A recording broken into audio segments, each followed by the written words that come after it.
Hello दोस्तों, आज हमारे पास एक क्रेटा आई है। क्रेटा जिसमें रीजनरेशन की प्रॉब्लम थी, रीजनरेशन हो नहीं रहा था।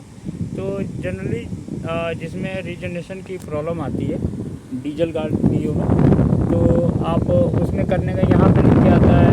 अभी तो ये सिंबल जो आ रहा है, तो हमने इसका कनेक्शन हटाया हुआ है क्योंकि ओवर हीट कर रही थी, कंडेंसर चोक था, तो बम्पर खोला हुआ है, तो इसलिए ये इंडिकेशन नहीं। तो यहाँ पे diesel filter regeneration manually okay लिख के आता है करने को। तो उस कंडीशन में हमें हेडलाइट ऑन करनी रहती है, जबकि देखिए हमने ऑन की है। और एसी ऑन होगा फुल स्पीड पे, हैंड ब्रेक लगा होगा, मैनुअली हैंड ब्रेक लगा हुआ है। अभी हम अपने सिस्टम से जीडीएस से कर रहे हैं। तो और बोनट हम खोल देंगे, जो कि हम खोले हुए हैं। तो इसमें हो नहीं रहा था। अभी इसके बारे में दिखाते हैं। अभी हम लगा दिए हैं। आपकी इसकी कंडीशन दिखा रहे हैं, बहुत ज़्यादा कार्बन निकल रहा है। देखिए बहुत ज़्यादा कार्बन रीजनरेशन की वजह से हो नहीं रहा था। तो देखिए हमने बोनट करवा है, कंडेंसर चेक हो गया था, तो हमने अभी हंटिंग कर लिया है।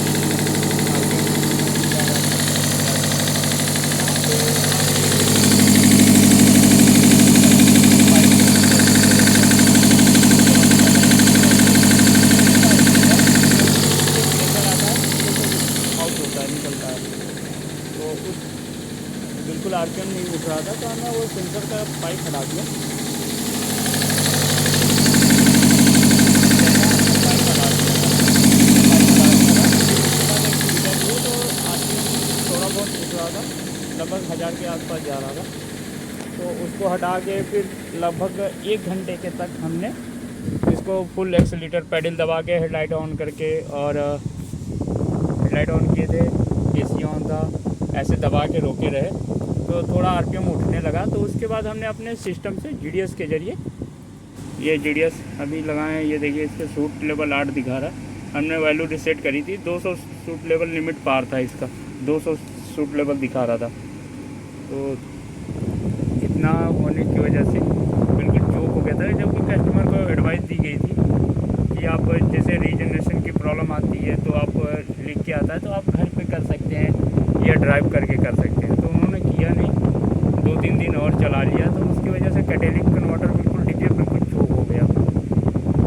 तो अभी हमारे यहाँ आई है, तो लगभग 2 से ढाई घंटे हो गए। कोशिश कर रहे हैं कि अगर हो जाए, नहीं तो फिर डीपीएफ इनका चेंज करना पड़ेगा। तो भी डीजल भी इनका ज़्यादा था, वो भी कम हो गया है। इसमें डीजल की खपत ज़्यादा होती है, इस वजह से कोशिश कर रहे हैं हो जाएगा। रीजनरेशन हो रहा है, अभी कंप्लीट हो जाता है तो नॉर्मली एक बार चेक कर लेंगे फिर से, आरपीएम सही चलने लगेगा। तो जीपीएस सेंसर जो हमने आपको दिखाया, अगर वैसी दिक्कत आती है तो आप एक बार कोशिश कर सकते हैं कि उसको डिसकनेक्ट करके आरपीएम पाइप हटा देंगे तो रेस थोड़ी लेने लगती है। जो कार्बन होता है वहाँ से निकलने लगता है, जो एग्जॉस्ट से धुआं निकलता है। साइलेंसर 2 हिस्सों में बढ़ जाता है, थोड़ा साइलेंसर की तरफ से निकलने लगे, थोड़ी से वहाँ से।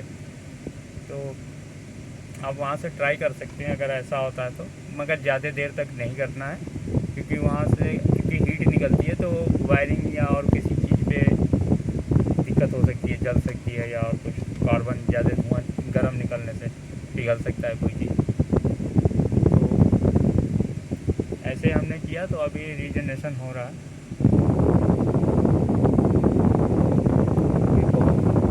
अगर नहीं हो पाता तो इसको फिर हमें चेंज करना पड़ता कैटेलिक कन्वर्टर। तो आपको एक बार फिर से हम दिखा दे रहे हैं कौन सा पाइप था।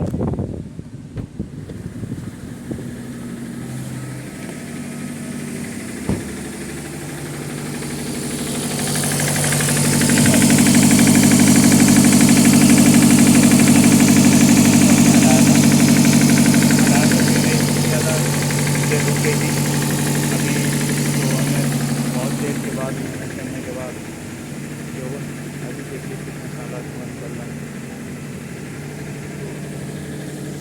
तो अगर डीपीएफ की दिक्कत आती है, बिल्कुल चोक है, तो एक बार आप ऐसे ट्राई कर सकते हैं। कैटेलिक कन्वर्टर शायद बच जाए, क्योंकि कैटेलिक कन्वर्टर इसका डीपीएफ, कैटेलिक कन्वर्टर को ही डीपीएफ के बोलते हैं, तो शायद वो बच जाए, नहीं तो रिप्लेस ही करना पड़ता है। ये तो आज हमने सीखा DPF में अगर ऐसी दिक्कत आती है तो एक बार नॉर्मली कैसे चेक करें बिना सिस्टम के भी जरिए। हमने सिस्टम तो लास्ट में लगाया है, जब RPM थोड़ा उठने लगा तो हमने RPM लगाया कि जिससे हो जाए, नहीं तो ऐसे नॉर्मली आप एक्सीलेटर पेडल फुल प्रेस किए रहिए, हेडलाइट और ये ब्लोअर AC ऑन कर दीजिए।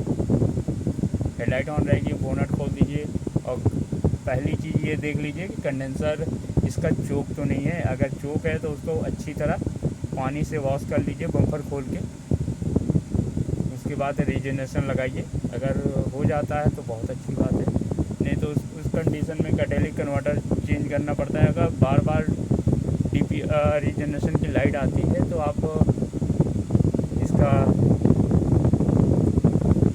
EGR भी चेक कर सकते हैं कि ऐसा तो नहीं इंटेक मैनिफोल्ड बिल्कुल चोक हो, गंदा हुआ हो, जिसकी वजह से रीजनरेशन की वजह से दिक्कत आएगी और पिकअप में भी दिक्कत आएगी।